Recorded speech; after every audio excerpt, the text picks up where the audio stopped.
Hello and welcome to Book Folk, the podcast where we chat with bookish creatives, those gifted minds behind good books. Today, we welcome my good friend, Jason Clark, to the show. Among his many talents, Jason is an accomplished memoir writer. Now, he and I go way back, and I have always been a fan of the voice in which Jason writes. In the course of our discussion, he offers some clues on how to achieve that captivating conversational tone, and how to navigate the bewildering process of even writing a memoir. We also discuss throughlines, building trust with your readers, and the power of brevity. But for me, perhaps the greatest gift of this interview was getting a glimpse into how Jason sees life and how that vision spills over into his writing, impacting not only his content but also his tone. Jason is such a joy to be with. I'm sure you'll find his insights and personality as enriching as I did. So without further ado, here's Jason Clark. Jason, it's so good to be with you, my friend. Yeah. So Jason, you wear a lot of hats. You are an author. I have all the hats written over here so I don't forget any. You're an author, you're an editor, you're a speaker, you're a podcaster, you're a film producer, you're a musician. Do you still play music? I do. Okay, you're a musician. Anything else? You're a dad, you're a husband, anything I'm missing in there? Jack of all trades, man. You're a storyteller. That's how I think of you. You're a storyteller. Yeah, man. Yeah, bro. Yeah. Jason, and the thing I love about you is there is one story that kind of goes through everything you do. Yeah. Tell us, what is that big story you're telling? First, bro, I love you. Love connecting with you. The friendship that we've developed over the years has been around storytelling and around the craft of writing, but it goes way beyond that. And so grateful Amen. for you in my life. We've worked on some books together. Maybe we talk about that later. But you know what? There's a phrase I heard years ago by a friend of mine. We were talking actually just before you hit record, William Paul Young, who's author of The Shack, where we're having a conversation. He's talking about writing. He says, "Trust is my through line." And when he said it, I went, "Oh my goodness, he just put language to my through line that no matter what I'm running at, and a lot of what I write are, it's a hard to pigeonhole, but probably Christian living memoir type books. There's a theological bent to them. And so the whole point is that we are growing in our ability to trust God, but always on my approach is story. So, that's how I come at things. But anyway, yeah, man, good to see you. You too, buddy. Yeah. So here's a question I've been thinking about for myself lately, and I wanted to throw it your way. So you're familiar with the story of the loaves and the fishes in the Gospels. The little boy brings his lunch to Jesus to share with the 5,000. Right. So in that story, you're the little boy. You're bringing all that you have to offer. You're writing, your talent. Who's in the crowd that Jesus is feeding with your gifts? So who's my audience? Who's your audience? Yeah. Right. I love that. And I think when I sit with writers, that's a question that I like to ask, because if you don't know who you're writing for, then you're writing for everyone, and you can't write for everyone. When I started writing, I was hugely impacted by the author Donald Miller. And if I'm familiar with Don Miller, Blue Like Jazz was 20 some years ago, and profoundly impacted me because Don was writing at theological thoughts, but in a very practical, relational way, and all of it was about his engagement with people. So it was very much in that memoir style. In fact, that's probably where some of what I first started writing in my style came from until I found my own voice. But one of the things that I realized was his audience was probably my audience. It was that 20, 30 something that are maybe that are authentically searching for a better gospel, a better truth, a better life, a more authentic encounter with the people around them. And so, yeah, the 20, 30 something, the funny thing is I'm 50 now, and I'm probably still writing for that 20, 30 something. At least I'd like to think that I'm cool enough to have maintained that voice. You're That pretty said, cool. I think you're pretty cool. I'm in my 30s, almost. I'm on my way out, but I think you're cool, so you're good. that's not to say that the people reading books aren't in their 40s, 50s, 60s, and 70s, because the audience has grown. But I do think you have to aim at a particular audience, and it helps when you're writing to be able to know who you're writing to, at least, so that you don't, it's kind of a scattershot approach otherwise. So, can you talk about why did you decide to go down the writing trail? Like, why did that become an expression of this big story for you? The way you introduced me at the front end, by the way, the whole phrase is jack of all trades, master of none, Right. oftentimes better than master of one.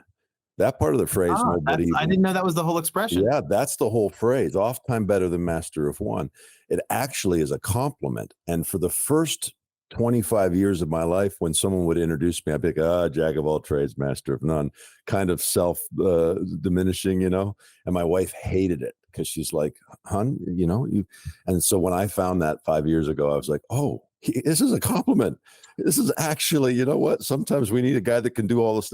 So you asked why I'm writing. Well, I started in Bible college, obviously keen on some theological things, couldn't make that suit fit, like literally couldn't make that ministry suit fit. So I started a band and played clubs and bars, and really thought that was what we were going to do with our lives for like 10 years, the band for 7 and solo for 3. And we released albums and solo albums.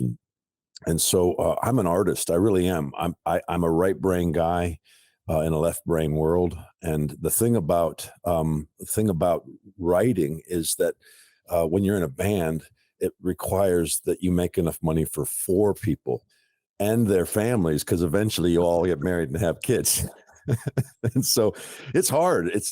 And so trying to figure out how to be the fully Jason. About 20 years ago is when a major shift, some major disappointments around music, and some of the places where I kind of had to give these promises back to God. I found myself in a spot where still being Jason, still wired to tell story, to create, to unpack who God is and who we are in relationship with him, in the context of my relationship to my wife and my kids and the life that I'm living.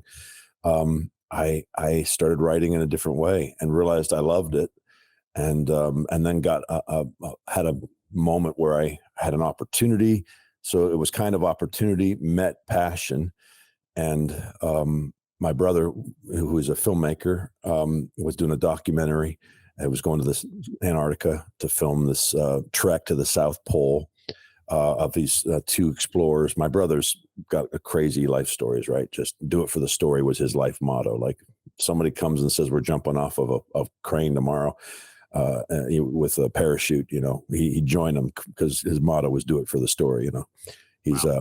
He's married with kids now later in life, so his stories are a little safer, anyway, he's on his way to Antarctica. He's filming these 2 explorers on a 60-day unsupported trek, and he comes to me and he says he's got my an album that I'd released called Surrendered and Untamed, and it's a record, and I wasn't sure what to do with it. He said, hey, I'd like to take that music and do a soundtrack to a secondary project. The one is a documentary. The secondary project is one of the explorers is a believer, and I'd like to have him tell his faith story as he does this. I'd like to use your music as the backdrop, but we also need a book. And so that was the opportunity. He came to me and said, we need a book. And I prayed about it, felt this great big yes, which of course I did, because I'm a writer. I just didn't know it yet. And it took 5 years to write that book, but that was my first book, Surrendered and Untamed. Wow. Yeah, and this is, it turned into this, which is how you're connected, because eventually I re-released it through another publisher that you worked at, called Untamed, with and you did the cover. I did. It was the second book cover I ever designed. They were like, we need someone to do this cover. Hey, you're new. Try it. Yeah, I loved it, and I know. We always want another shot at stuff, but that was how we connected. That's how we. Yeah. That's Yeah. great. Yeah. So talk about when you started writing, and when you started writing that book, you mentioned a little bit about kind of wanting embracing the memoir genre because of Yeah. Donald Miller. Yeah. And I don't want to put words in your mouth, but you sort of started writing in his style. You said, Sure. at what point did you break from his style to, as you put it, find your own voice? Yeah. And talk about that process a little bit. Yeah. Yeah. And I'll say this, what grabbed me with what Donald was doing was, he was giving you insights and his own insights, his own theological insights, while you laughed or cried because of the story. And he was doing it in that conversational tone. It was like you were sitting across the table having coffee with him. And I remember thinking, hey, you're allowed to do this and do theology. Like up till then, I'd only ever read the Christian discipleship books where there was a point and then there was a scripture and then there was another point. And by the time I got to the third point, my eyes were glazed over and I don't remember what I read. Right. So I was all of a sudden like, oh, wait, this is a cool merging of worlds. And so to be honest, so here's what happened. I thought on top of that, I thought, oh, this is easy. Oh, this is easy. And then it took me 5 years to realize how hard it is to make it feel so easy. Because when you read Don, it feels like you're sitting across the table from him. And really, so what happened was I took that same approach. Finding my own voice was a matter of me trial and error. I'm the kind of person, and I know there's all kinds of writers out there, love having conversations with writers. I'm the kind of person that has to do at least 2/3 of the work before I can go read a book that's going to help me. Some folks can read the book. Like I did eventually read On Writing Well, but it was probably 3 years in. That book helped me 3 years in. It really wouldn't have helped me at the beginning because it was providing me with concepts I didn't have anything to hang it on yet. Right. But 3 years in, I could go, oh, that's really helpful because I've been running up against this, didn't know how to navigate it. But yeah, the style that I have, I would say is probably still similar to that. It's a conversational tone. I just found my voice and how I have a conversation and how I ask questions and how I might proceed to answer them and then telling my own stories. I would still say that memoir, Don's moved away from that. I don't think he's writing that kind of book anymore, but it definitely became, for the next 15 years, a great deal of where I spent my writing energies. So that shift when you sort of learned how to ask questions your way, learned how to say things your way, was that an intentional, no, I'm not going to say it the way I used to write it, which is imitating somebody else. I'm going to say it this way. Or did it just happen through practice? For me, it happened through practice and pretty early on because, again, if you're reading Don, all you know is that this feels like I'm sitting at a coffee table with him. And so really all I was doing was trying to make it feel like you're sitting at a coffee table with me. And so pretty early on for me, if we're talking practical writing, man, I reverse engineer. I am probably more right brain than it's good for me. Meaning, that first book, I probably wrote 10 books before I figured out how to get one. And I've gotten quicker along the way as I understand structures, but I'm still the kind of guy that, I've written memoirs for other people. Right. And it's, there's better ways to go about it than how I go about it. Because for me, it's like, okay, I know I have to get a through line. So if I'm sitting with someone, I'm like, hey, what's your through line? Like, what's the 3-sentence message of your life? Like, and if you can't say that, let's figure that out. Right. Because that's going to be the thing that holds this whole book together. That's going to be in chapter 1 and chapter 13 or 12, however many chapters there are. And we're going to make sure that we've built a case for that through line. And then we're going to tell your life story and help people discover that through line. So yeah, I've got those types of things, but it's still a matter of the way I describe it is it's like, I know the book's 50,000 words. Let's say it's 50,000 words. When I start, I'm probably going to put down like 500,000 words. It's like a puzzle that doesn't have the box yet, and the pieces are all upside down, and there's too many of them. And so it's like I got 500,000 pieces, and I've got to parse it down to 50, and I don't even have a cover. Like, right. I have to actually get my hands into it before I can begin to, oh, these pieces don't belong. This doesn't belong. That doesn't belong. And that's more intuitive. So it's often hard for me to explain it. So if I can push on that a little bit. So you're Yeah. starting, it's almost like when you're writing for yourself, you're starting with a bunch of stories loosely connected. You start putting this together and then you find the through line, or do you start the other way around where this is the through line I want to tell? Let me find stories that go with that. So most of my books was the first. I'm learning how to do the second. If you're writing a book for someone else, you got to have the through line, because it's not you. Otherwise, you have nothing to go on other than you're going to tell their life story, which is fine. But they don't want to just tell their life story. They want you to be able to have something to take away from it. But I'm getting better at the through line first, and then going. So here's a few disciplines for me. I knew I wanted to be a writer. And so one of the disciplines was, let's start a blog. This was 20 years ago. I'm going to start a blog and I'm going to release something every week. I understand that in all things, and in every form of art, you're only as good as your practice. You could be gifted all day long. It doesn't matter if you don't put it into practice. And so I released a blog every week, probably for 8 or 9 years. And I jokingly tell people that the only people reading it was my wife and my mom. And honestly, my wife wasn't reading it. It was just my mom. She's like, I lived it. Yeah. And I thought, I'm in all the stories. I don't read it. I don't have time for that. I got small babies. But what it did was a couple of things. Of course, it honed my skill set, knowing that it was in the ether, knowing that it was online every week. I did my darndest to make it good. Because it was going to be there and theoretically forever, right?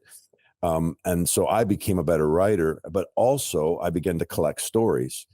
And so then for me, what that became in those first books was, oh, I found my through line. Oh, these stories belong. And so, I don't whiteboard it on an actual whiteboard, but once I have a book, I'll have a folder for a book. And once I know my through line, I can literally, even now, we were talking about a book I'm working on now. I go, okay, I know what my through line is, or I know what it is that I'm going to run at, the main thing, the main theme. I'm going to go over here where I have stories where I've organized them very well. And I'm going to go, oh, this belongs. I know that some of this. So I already have the book's already partly written because I'm always writing. And so I can drop these things in, and that's for my own book. And so, there's a little bit of a system that I've put in place, but it's mostly built on you're writing, knowing. And this is why when I talk to people, I'm like, I've been doing it long enough now that I'll have days where it feels like nothing was done, but I know that I took a bite out of that elephant because I've done it long enough to know that maybe nothing got shook loose today, but my mind's always working on the problem, and tomorrow it's going to flow. Because the work I put in today. So for me, it was write. Be faithful if and where you can. If you're going to be, this is the question I often ask people when they come to me and they say, I've got a book in me. I'm like, well, do you have a book in you, or do you want to be a writer? They're two different things. And there's not a right answer, but you need to know the answer, because if you have a book in you, that's great. You probably need to do your best to organize it and find someone to help you write it. If you want to be a writer, then let's do it. Like, let's build a structure and start writing, and eventually you'll have the book.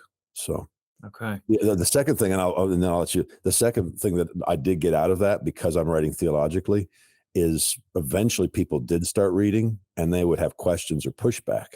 And that's hugely helpful for a writer, because everything's communication. And so it's like, I can say this way and I won't step on these toes. Or if I do, at least I've done it intentionally. Right. I've done it lightly. I know that I'm stepping, and so because it's some of what I do is theological and sometimes pushing the envelope, right?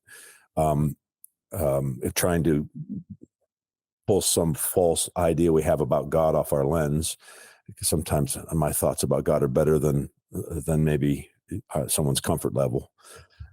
So it's important to be able to know how to communicate in a way that provides handrails. The idea that, hey, I want to get you from the first floor to the second floor.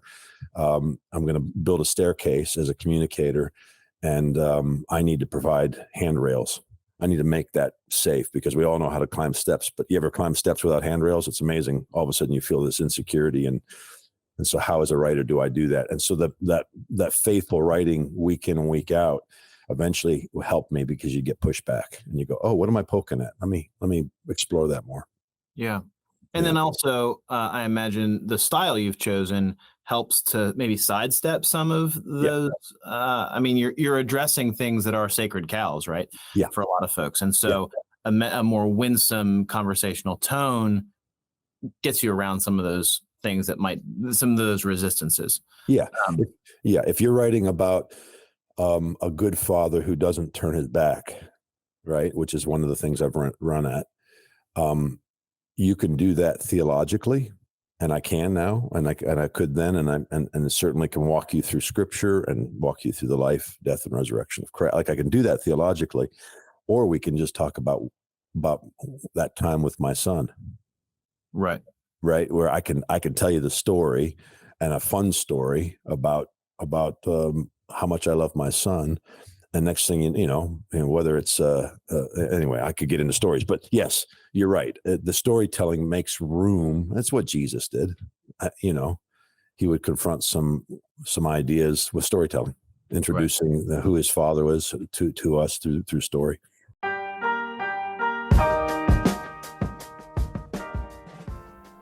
Hello, dear listener. I wanted to take a short break here to offer you something special. If you're looking to further hone your writing, we've put together a super practical, free download for you. It's called Thought and Style, and it's a guided journal with writing insights from the great C.S. Lewis. It's been especially designed to help you collect your thoughts, express them clearly, and then polish them to read beautifully. To get it, click on the link in the show notes and download it from our website. And now, back to the show.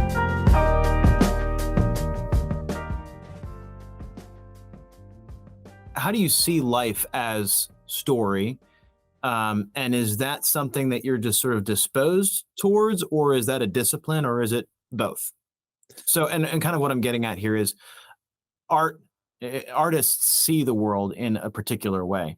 Um, and some of that is just by nature, but some of it is a discipline. And Yeah. so I'm curious for you as a writer, and that being this art form we're talking about here, how do you juggle the discipline and the disposition so that you have actual output? Yeah. So we have a ministry called A Family Story, and the reason it's called that is twofold. One, um, uh, I'm I'm convinced that Jesus came to show us the Father, and so everything he did was in the context of family. And so if he talks about the kingdom as within reach or it's within us, um, he's referring to the kingdom in the context of family. Like if it isn't family, it isn't kingdom. So he came to show us the Father, what it looks like to live confident as his kid and to live here on earth in that same affection, right? So there's some reasons I named it that, but the other, the second reason that I named it A Family Story is very much in my DNA. I believe that everything we're doing is connected to the long game of love. That there's this generational way in which we approach life. It's ingrained into me. There are decisions I've made along the way, but it's about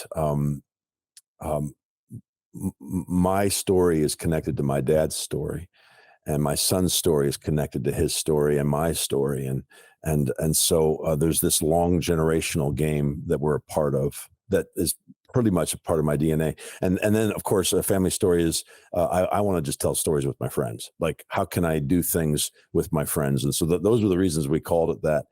I don't know if I'm answering your question directly. There are things I've decided in my life. I've decided I'll be an optimist over a pessimist. Uh, Things like that, where I want to think about all things through a restorative lens. And so when I hear a problem, I'm thinking about solutions, and I don't mean practical solutions. If I hear if someone gives me a glass and says it's half empty or half, it's always half full for me.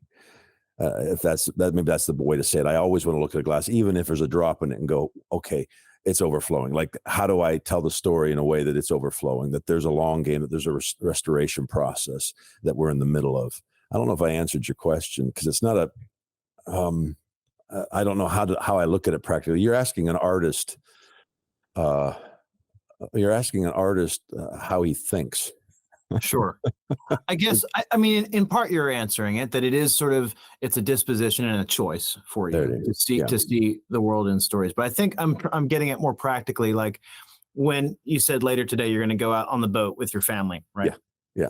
So how do you see that time? Are you looking at that time together as in the context of story, so that you can write about it, or and maybe that I got sounds mercenary. no, Uh, I got you though. but like Where did it, when you reflect back, like tomorrow, when you look back on that time, are you going to remember it like a story and kind of extract meaning out of it, or is that something where you're going to have to sort of discipline yourself to, um, I got you. I got what you're in saying. retrospect, look at it in a certain way? Does that I make got sense? you. Where does it, how does it, I got you. No, I'm going to, it's the first. I'm not there. All life is a story. We're in the middle of the story. We're participating in a generations long story. We do. I have a phrase called "love is the long game" or "family is the long game." That, to me, it's, you can interchange those two words, and it's a beautiful story that I'm a part of. That's a Clark story, my last name, but also a human story, a God story. It's the Jesus story, the family that the creation story that we're all in. And so it's probably more organic for me. I've got a lens through which I look at the world. It's a hope-filled lens. I don't like, it doesn't mean that I'm not experiencing hopelessness and disappointment and tragedy, and there's, life is full of that. But I do have a particular disposition, like a lens that I'm naturally probably wired that way, and then I have disciplined myself in that way. The phrase "I don't know, but God is good" is a phrase that I've grabbed a hold of, and always, including my storytelling. So it allows you to live in the mystery of the moment, but knowing the end of the story. And so tomorrow or today, when we go boating, it's probably just another. We have boat days on Tuesdays. That's my family, right? So we joined a boat club during COVID. It's the best thing we ever did. Love it, and so all those stories will merge together. I don't know that anything happens today that is significant. Could, but it's one big story that at some point I'll go grab out of. Maybe today, my daughter finally gets up we're learning surfing, and it's taken her a little longer to get up than the rest of us, and so that's a part of that's just organic part of our lives. That's just the story. But it might be that tomorrow I get a revelation. I start writing about not quitting or not giving up or something, and there it is. It'll come. So it's not that I'm cataloging it intentionally, but So for instance, I tell this story all the time. I put my daughter to bed when she was 5 years old, the one that has a hard time getting up on. She's 18 now. And I say to her one night, I've been playing this game with all my kids, right? This is the long game of love. This is how it happens for me. And so I say to her, Eva, I love you to the trees and back. And she says, Daddy, I love you to the trees and back, the sun, the moon, the stars. And I say, Eva, I love you, the trees and back, the sun, the moon, the stars, to infinity. And back and forth we go, and beyond, right? And back and forth. And she says a Googleplex, because she was learning about a Google. And so back and forth, we're measuring our love for each other. We've been doing this for 5 years of her life, to the best she can speak, at least a couple of years. I've been doing it as a parent and a dad. I've been doing it in the entirety of my life with my wife, when I say, no, you hang up. No, you hang up. No, and so you begin. But what happens is that particular night, I give her a litany of my love. And at the very end of this, she looks at me all clever and she says, Daddy, times two. Oh, right. And it hit me. It was a beautiful moment. It was a aha moment that connected to how God thinks about me, the nature of his love. The moment we think we get our arms around it, he does times two, like our best thought about him.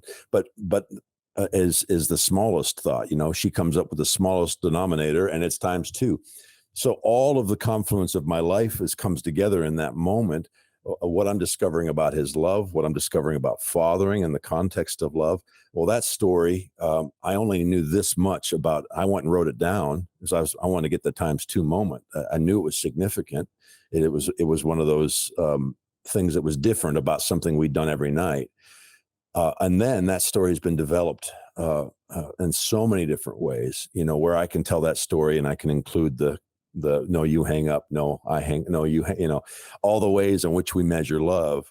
And so for me, that's how it happens. It's paying attention to these holy moments, recognizing and putting them down, and knowing that you probably only have this much of how impactful that story can be. The more you tell a story, honestly, the more you tell a story, the larger it gets, the better you feel about pulling in this piece or that dynamic or so on and so forth. So maybe that answers your question a little more. That for sure gets at it. Yeah. Yeah. So I like to think about memoir as kind of a joke, not pejoratively, but like in the way a joke is structured, right? There's a setup and there's a punchline. Right. So in my limited experience reading memoir, that's how a good memoir works, right? There's a story that's got a setup, and then bam, there's the like truth. Yes. Can you talk about the strategy behind, I don't know, is that the right way to view it? Are there other strategies behind creating memoirs? Yeah. Talk about that. Yeah. And if you're a good writer, you can tell them the truth on the front end and land it with this, you can actually give them and then give them the story and then give it to them again. And the second time they get it, they go, oh, like the first time and the second. So, but that's some of that's connected to how you want to approach it and the skill. But I think you're right on that. For me, again, we're back to, well, what's the thing I want to go after? What's if we're going to get them from one thought to another, we got to get them from the first floor to the second floor. For me, a lot of times it's what's the question I got to answer, or what's the problem I got to solve, and so I'm going to present the problem. And like a good movie, sometimes they can drop you right in the middle, and before they kick you into it, and you realize we got a problem we got to solve. We know where we're headed. So for me, in a memoir, a lot of times. And my books work that way too. So God Is Not in Control was the simplest book because I really was running it. The whole story is better than you think. I knew I was juxtaposing control with love, and I was using Jesus to reveal what God looks like, right? And so the first part of that book is very much me relating the problem. Like, we all know what it is, but let me really articulate the problem. If you believe God is in control of all things, everything, all the time, well, then if you have rain and a calm rain and you have crops, well, that's God's beautiful sovereignty in your life. But if it continues to rain and the crops flood and you lose your land and you lose your house and maybe your baby drowns and now we've got a problem with God's control. At least we have a problem with God's control if you want to be his friend, if you want to trust him. Right. And so, I want to paint the problem with control in the context of trust. So, you can have control is a great word to describe Jason driving his car. It's a horrible word if you use it to describe Jason's relationship with his wife. Like, Jason's in control of the car. Great. Jason's in control of his wife. Doesn't work. And so I paint the problem on the front end with the word. I'm going to give you the context. I'm going to write on a relational context. This word's problematic, where he isn't always good. You can't trust him. And if you can't trust him, you can't climb into his lap. And he's invited us into his lap in all things. So paint the problem on the front end. This word is problematic. And here's why. Here's a couple other reasons why. And so for me, here's the question that you maybe weren't asking, but I've got to help you ask it if I'm going to answer it. And so let's develop that. Let's make sure that if I'm a really good writer and I'm confident I can answer it, I'm going to really I'm going to really make that question hurt. I'm going to actually paint a picture with you and take you into, so God is responsible for murder and death and sickness. And that'll make you uncomfortable because we know he's good.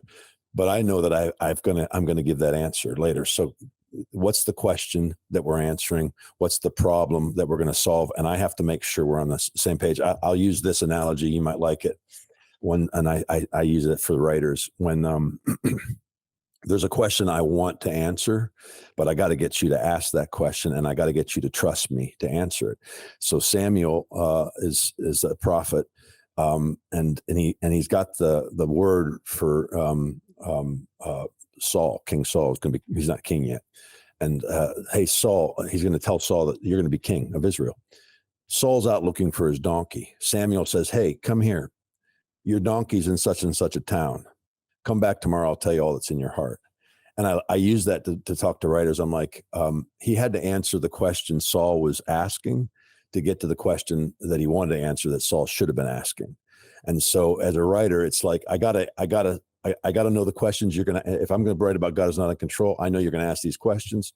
I've got to answer them, and I'll let you trust me that I am going to give you a bigger answer and get to the heart of what we really want to run at. So I think you're right. It's you want, because the reason I share that is you want the reader to trust you. Right. And so you have to know when you raise these questions, you have to know all of the questions. If you're going to raise a question, you're going to all the ways that you need to answer that question, and even the smaller ways that are going to make you trustworthy. Because the last thing you've done it, you've picked up a book, read something, and said, "I don't trust this writer to deliver on this particular," and that's the last thing you want. Right. But, yeah. Yeah. I appreciate what you're saying. And it really does bring out the conversational nature of the style, the conversation. We have to be having a conversation through a one-way medium. So I need to know the questions that are in your mind and answer them for you, because you can't ask me as the author. And raise them on your behalf. Right. Exactly. Right. Yeah. Exactly. Yeah. That's very good. So as an editor, because you do a lot of editing as well, what are some of the most common mistakes that you see people who are trying to write memoir make in the genre? Yeah, and a lot of what I do, a lot of the editing is in the Christian space. A lot of it's Christian living or Christian discipleship. And a lot of it is in that memoir style that's become very popular. The lion's share of what I do, and the group that I work with, there's always a budget. And so that budget is typically a letter grade. That's how I've worked it out. I'm like, you guys with that budget are getting a letter. So if you hand me an F manuscript, I'll hand you back a D. So hand me B or A manuscripts, because I really like working on those. Sure. But long story short, most of what I do, because I'm often handed D or C manuscripts.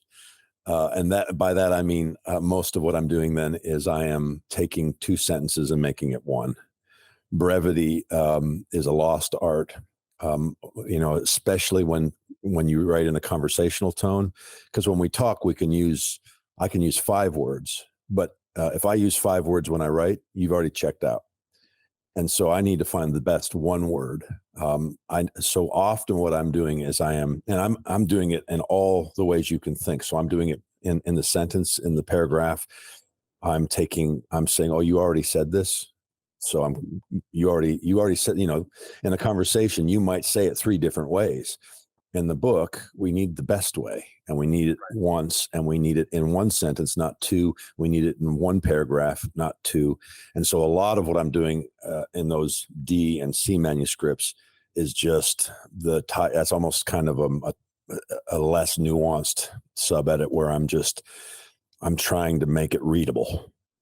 So that and then even aesthetically, where I say this all the time, I was raised, I'm 50, right? So paragraph is a whole thought, and it can have 20 sentences in it. Well, that's not the world we live in anymore.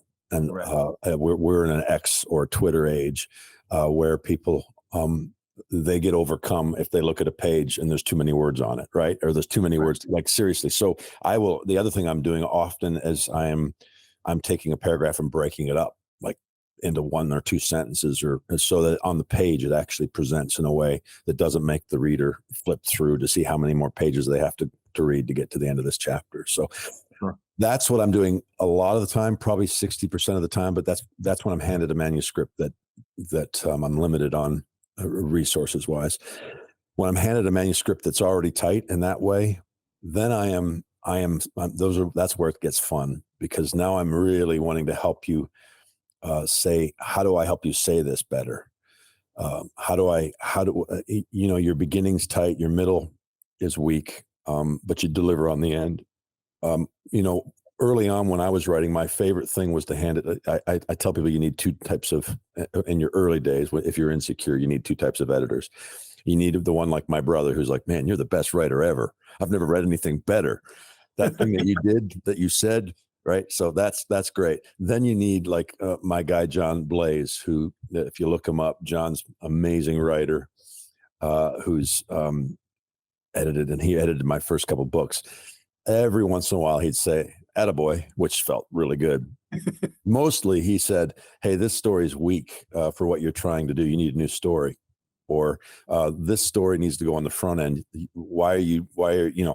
You've lost me already by your teaching before you've given me a reason to keep reading. So it's how do I help, what we talked about earlier? How do I help you better set the hook? How do I help you better ask the question and make them confident you're going to answer it? And so that gets fun. And some of the sub edits I do when I'm handed a tighter manuscript, I can spend time processing that. And then the other thing I do, which is unique maybe to me, is because I do a lot of theological writing. Even if I don't agree with the theology of the writer, that's neither here nor there. I'm there to help them say what they believe clearly. I know the hiccup. I know that the reader is going to read their particular thought and have these three questions, these three theological questions. And so I might be able to go, hey, are you sure you want to ask? Are you sure you want to tackle this? Or I don't feel like you've given enough. Like you've just unnerved the reader. They're probably asking these three questions, and it might be worth you either backing that up a little more, or you don't even need it for what you're trying to present. So it's really all things to help refine and bring clarity and make the reader want to read the next sentence. Right. Yeah. Yeah. So, talk a little bit about, and this can be a briefer question, but talk a little bit about the Venn diagram overlap between Christian living or Christian self-help and memoir, because there's common things they share in common and things that are different. How do you navigate that, and how do you help other writers navigate that? You have you read Matthew McConaughey's Green Lights? No, I haven't. Green Lights? To me, that's the best Christian memoir out there. Wow. And I know it's not Christian. Quite an endorsement. And I'm not saying it's not. I'm being a little bit tongue in cheek in the sense that it's not Christian living at all. I don't know if Matthew would consider himself. He might. I mean, I think he's a man of faith. My point is it is so well written in that there's so much you can take out. There's these life lessons that are woven through the stories that you're laughing, you're crying, and you're also getting revelation. And if you're a believer like myself, you're getting revelation about who God is, because we're all made in his image and likeness, right? And so the only reason I bring it up is for me, my approach, if I'm editing, look, I'm going to help you with your voice. And if you're earnest in some Christian living is very, very scripture heavy, very didactic, very three kind of like those. What is the right way to preach? What do we call that? Like a 3-point sermon. Yeah. If that's what you're writing and I'm helping you edit, I'll help you do that. But my favorite memoir is that you don't know that I just gave you. Like even with me, when I quote scripture, I won't always tell you I'm quoting scripture. And you so just work it into the sentence. I just work it into the story. It's worked into the sentence. If you know scripture, you know I quoted it. But otherwise, you don't have a clue that I just put scripture in there. Because for me, the best story is the one where the best teach is the one where you don't know you got taught. The best way to bring someone into something is that they felt it. and later they can think about it and put they can go down and get the notes. I might put it at the bottom. Oh, by the way, I reference scripture, Right. So to me, that's why I brought up Matthew McConaughey's memoir, because I thought it was genius as far as how to tell a story where you're laughing, you're crying, and at the end of it, you're like, oh, I feel a greater value for my fellow man than I did before I heard that story. And not once did he tell me I need to have a greater value for maybe at the other, his thing was green lights, right? Like, oh, here's a green light in my life. And so that was his through line. It was great. That's his life's message. But I think that's the best way to do it. That's my hope when you're telling a memoir, when you're helping someone write theirs or writing your own. Awesome. Yeah. Well, while you're recommending books, just pick a book that you can think of that's impacted your life. You mentioned Blue Like Jazz. You mentioned Green Lights. Give us another one that's been impactful to you. I'm going to go film because right. Because we don't talk about that, but in the last 5 years, I've been working on films with my brother. It's probably my favorite form of writing. And my favorite film was Interstellar. Okay. Which is for anyone who's seen it, the great Christopher Nolan. But it has everything you need in a good story. The world is ending, so the problem's pretty big that we've got to solve. The stakes are high. Those stakes are high, right? There's a ticking clock, right? We all love the ticking clock trope, and the best ticking clock story is the entire universe, the whole, all life as we know it is about to end. You've got time travel, you've got space travel, you've got all the things that make a good movie. It's nuanced, and then there's this moment in the middle of the film where my favorite line, they have to decide.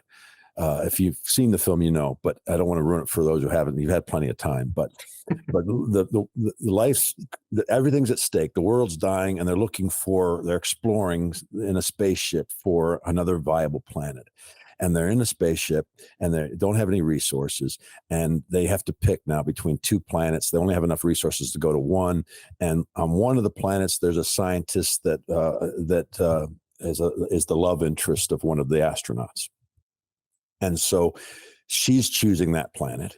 And Matthew McConaughey, by the way, man, it's a Matthew McConaughey day. You're a big fan. There you go. Yeah. So it's Matthew McConaughey and oh my goodness, I forget the female actor. All of a sudden, it'll come back to me. But so they're arguing back and forth over which planet to go to, and she wants the planet where her love interest is. He wants another planet where the science seems to be proving out, and he basically at one point he calls her out because he said, "Hey, you're a scientist, Brand." Anne Hathaway, her name's Brand. He says, "You're a scientist, Brand." So basically, he's ripping on her because you're letting your heart get involved in this. You're a scientist, and then she says, "But I love him. Like, and I know that you're making this decision out of love. Forgive me, I'm messing the story up. The short is he dismisses love, and she talks about love. She says, maybe love is the one thing that transcends dimensions of time and space. Maybe we should trust that even if we can't understand it yet. And I'm like watching the movie going, there it is. That's the whole point of the movie right there. Because that's the through line of the movie. And it's, of course, the through line of my life. So anyway, that's a horrible telling of that scene. I can do it better. But yeah, Interstellar for sure, because it has all of the best parts of storytelling, and the through line is so strong from beginning to end. Awesome. I will have to. I've not seen it. I'll have to check it out. Oh my gosh. I haven't done it justice. It's amazing. You've got to go watch it. I will. Yeah. I will.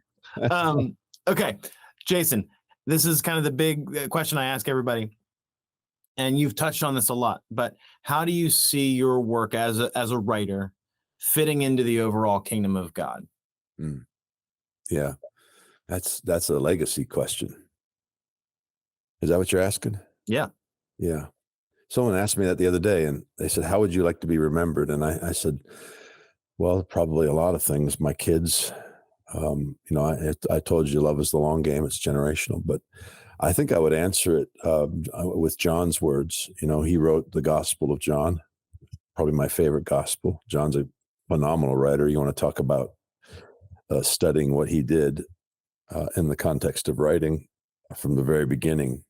In the beginning was the Word.